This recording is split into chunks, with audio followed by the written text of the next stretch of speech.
از تله های شکار خدام یا موکلین چه میدونید؟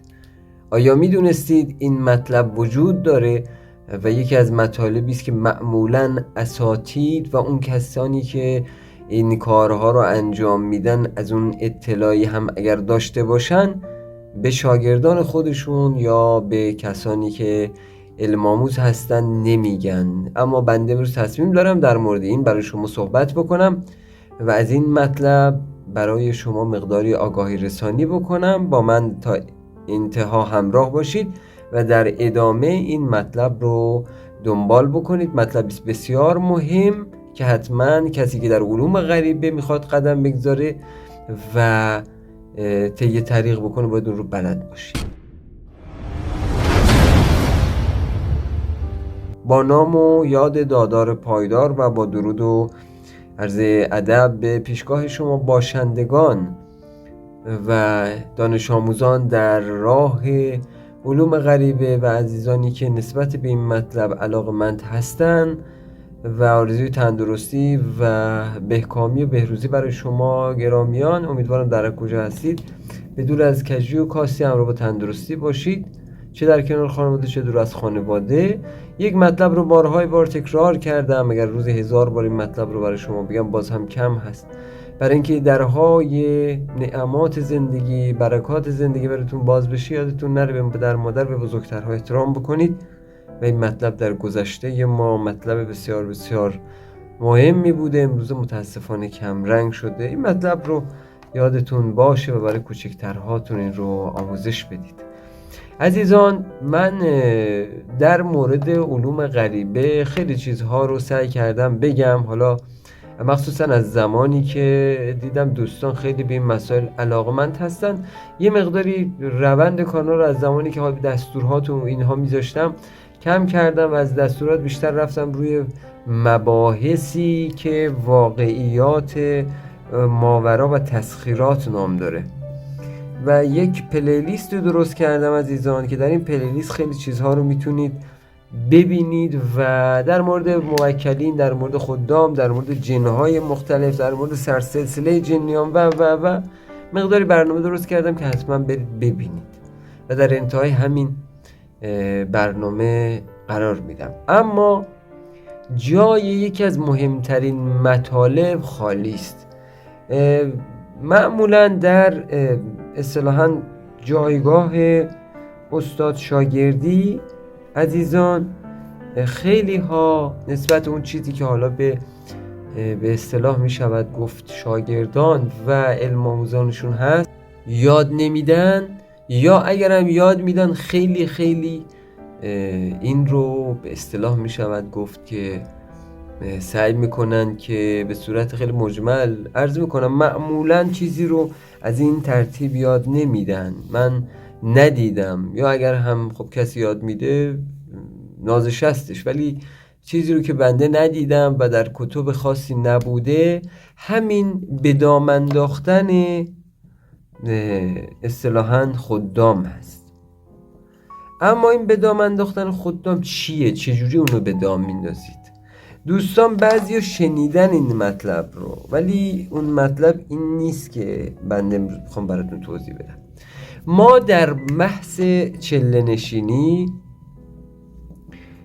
نشینی عزیزان ارزی، چله نشینی که مبحث صحبت من است، چله نشینی ارزی، ما در عزیزان علوی این مطلب تراپ رو نداریم یا مطلب اصطلاحاً تله رو نداریم، اصلا به هیچ وجه این در اون مطلب جایگزین نمیشه. چرا؟ چون این بحث مخصوص تسخیرات و رام کردن و مطیع نمودن، اسمش هم روشه دیگه، تله. شما میخواد یک تله درست بکنید، یه موجود سرکشه، یه موجود وحشی، یه موجودی که اصلا خدمت شما عرض بکنم که نمیخواد خودش رو دم دست شما، مثل شیر میمونه یا مثل یک موجود دیگه میمونه، مثل گرگ، یه موجودی که شما نمیتونید بگیرید، زورش اصطلاحاً از شما زیادتری و هر دلیل دوم به تله نمیده. شما میاید یک به اصطلاح تله درست میکنید و این تله رو میذارید سر راه و این میاد داخل این و گیر میکنه. حالا این چجوری عمل میکنه رو الان براتون توضیح میدم. اینو خواستم بگم که بدونید بیشتر به چه دردی میخوره. عزیزان، گرامیان، دوستان، من در برنامه‌های گذشته گفتم که بحث دعوات با چله نشینی دعوات چله نشین در چله نشینی با مبحث اصطلاحاً تسخیرات در چله نشینی و همچنین مطلب دیگری هست که استخدامات هست، یک مقداری فرق میکنه. باید بدونید خطرناکترین نوعش، من این آگاهی رسانی رو میکنم برای اون عزیزانی که اطلاع ندارن، فرق اینها رو نمیدونن. البته برنامه دوباره میسازم در این مورد. عزیزان باید بدونن خطرناکترین مبحث به اصطلاح میشود گفت که در مباحث چله نشینی همین مبحثه. دعوات خب سیفترینش هست، ایمنترینش هست و بیشتر اما در کانال میبینید که البته همه کانال ما بحث دعوات هست.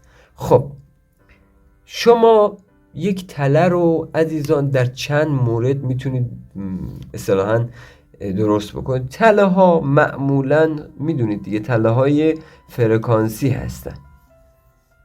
چگونه از یک تله استفاده میکنید؟ یعنی تله فرکانسی رو چجوری استفاده میکنید؟ به وسیله طلسم، اعداد و حالا اصطلاحاً آنچه که میشود بهش گفت علم این اعداد و انجام طلسمات. یعنی شما زمانی که میخواد یک مطلب رو اصطلاحاً انجام بدید باید از چند چیز آگاهی داشته باشید. یک، این تله رو وقتی میخواد انجام بدید از چند چیز باید آگاهی. یک، نوع خادم اصطلاحاً تسخیری. دو، زمان انجام این تله. سه، زمان انجامش منظور روز فلکیش نیست یعنی منظور در اون زحل و اینو نیست، این در قسمت نجوم هست.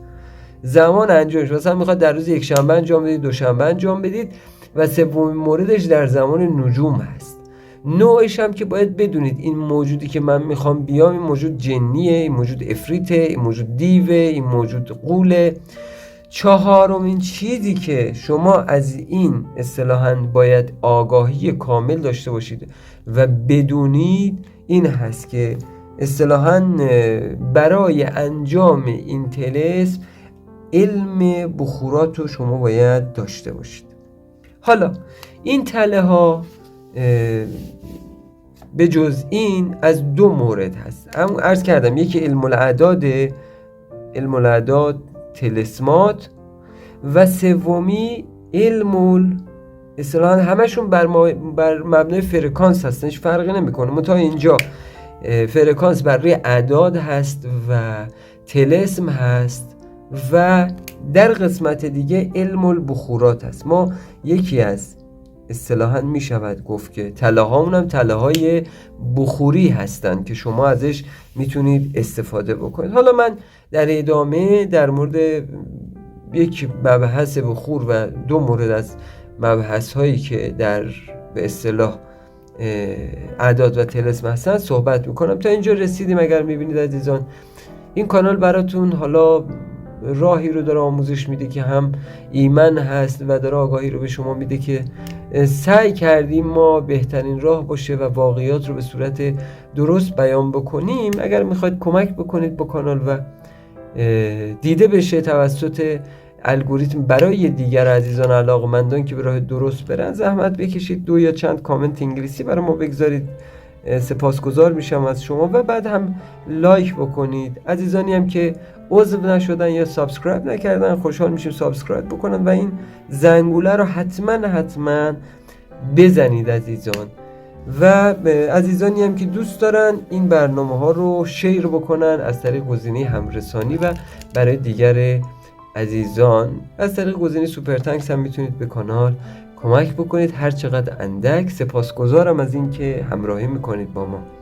خب اول مبحث بخورات. عزیزان من در مورد بخورات برنامه ساختم. حالا عزیزانی که از قبل با کانال ما آشنا بودن میدونن در مورد بخورات من خیلی توضیح دادم، برنامه‌ام ساختم، حتما برنامه رو برید ببینید در کانال. ولی مبحث بخور برعکس این که خیلی ها به اصطلاح می شود گفت که بخور رو میگن آقا خوراک اونها و نمیدونم برای این مسائل، بند واقعیتون رو بیان کردم. حالا شاید خیلی عزیزان اصلا نمیدونستن، شاید خیلی از خودشون هم ندونن. بخورات دو هدف اصلی دارن. یک، تأمین انرژی.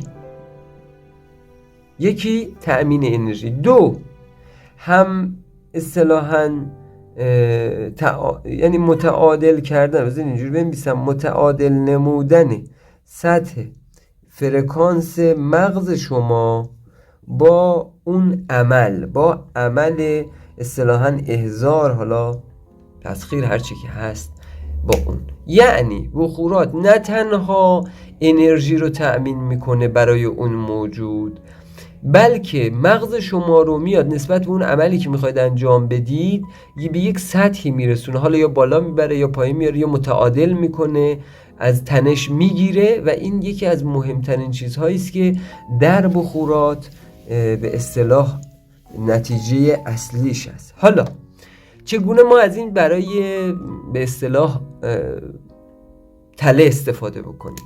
نگاه بکنید عزیزان، برخی از مواد یا برخی از اصطلاحاً ماده هایی که حالا چه از گیاهان باشه که بخورات اکثراً به همین صورت است، چه از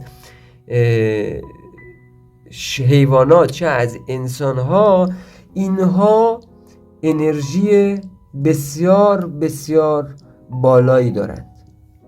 این موجودات ارضی برای دریافت بعضی از اینها بدون هیچ گونه درنگی وارد به اصطلاح کار میشن برای اینکه اون ترکیب رو بتونن ازش که انرژی بسیار بالایی تأمین میکنه و برای خیلی از موارد خودشون میتونن ازش استفاده بکنن وارد میشن. یعنی شما نگاه بکنید، یکی از مهمترین دستورات رو حالا منتسب به ابن سیناست به نام بخورات اربعه. این بخورات اربعه که من یکیش رو همیشه توضیح دادم که گفتم یکی از اونها میعه یابسه هست، یکیش قصبال زریره هست، ولی خب بقیش رو نمیتونم بگم.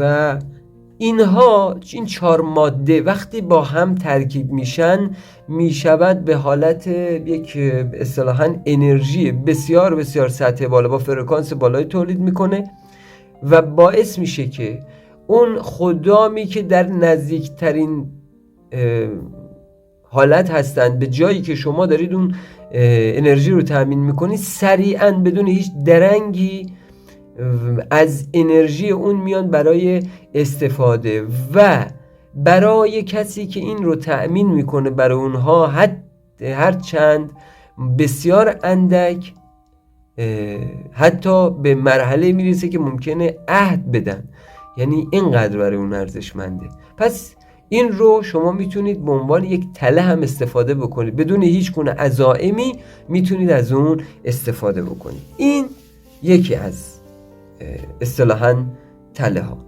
تله های بعدی تله های اصطلاحاً نشانگر هستن که حالا میان بهش میگن که سیجل یا نشانگر یا مهر. تله های بعدی تله های عددی هستن. تله های عددی معمولاً تله هایی هستن به اشکال طلسمی، حالا یا مدور یا مثلا بیشتر 6 گوشه و به صورت مثلا بر فرض مثال بذارید من براتون یک مدلش رو بکشم. مثلا به این صورت میان یک ستاره رو به اصطلاح میکشن و این طلسم رو از این قسمت شروع میکنن به کشیدن به این صورت. در برخی از قسمت ها میان چی میذارن عزیزان؟ شم میذارن. در اینجا در این قسمت ها میان شم. البته من این رو توصیه نمی کنم چون این باید کامل باشه. طلسمات از گوشه ها شروع میکنن به نوشتن طلسمات رو و برای بستن و اصطلاحاً مهمترین قسمت ظهور اون تله میان این قسمت ها رو شم میذارن. این یکی از مهمترین تله هاست. یک تله دیگه که شما میتونید از اون استفاده بکنید تله مدوره. این تله مدور عزیزان همونجور که میدونید یکی دایره هست، اما در دایره شما معمولا یا حالا مربع دارید یا مستطیل دارید، یا در دایره چی دارید؟ یک مثلث دارید. در این قسمت از عدد 3 6 9 استفاده میشه. برای چه؟ که بی نهایت هست. شما میدونید این ترکیب بی نهایت هست و خود دایره هم یک اصطلاحاً نمادی از بی نهایت هست. شما میدونید دیگه دایره بی نهایت هست. در این اصطلاحاً ترکیب 3 6 9 در مثلث بیشتر استفاده میشه، در مربع هم استفاده میشه از این ترکیب، ولی بیشتر در مثلث در داخل دایره استفاده میشه.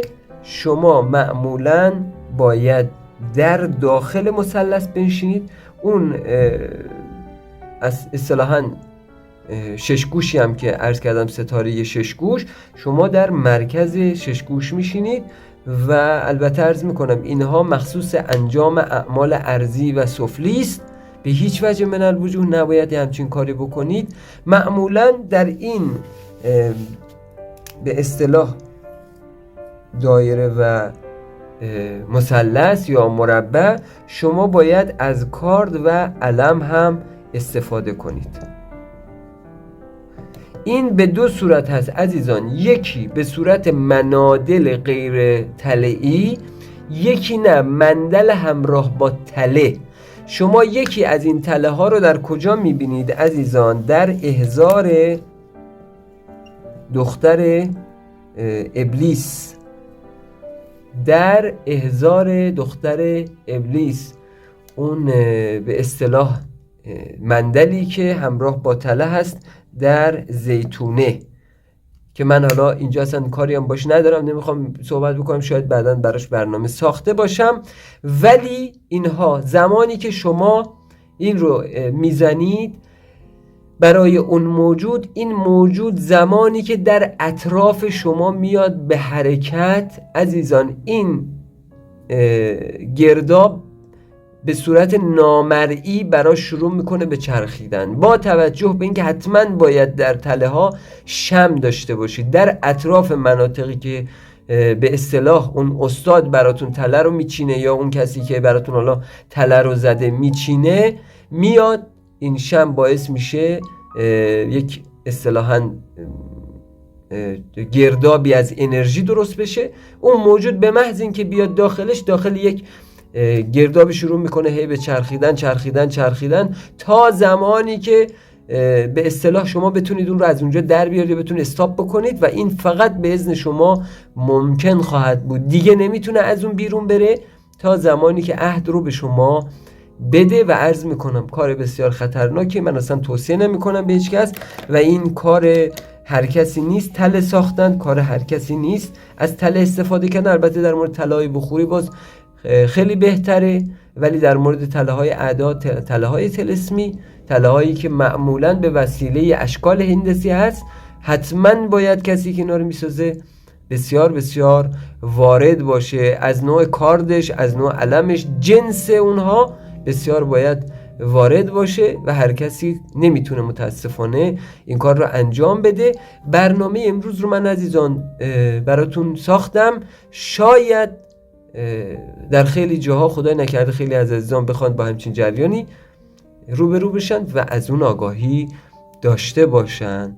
امیدوارم که این برنامه براتون موثر بوده باشه و مقداری به علم آگاهیتون اضافه کرده باشه.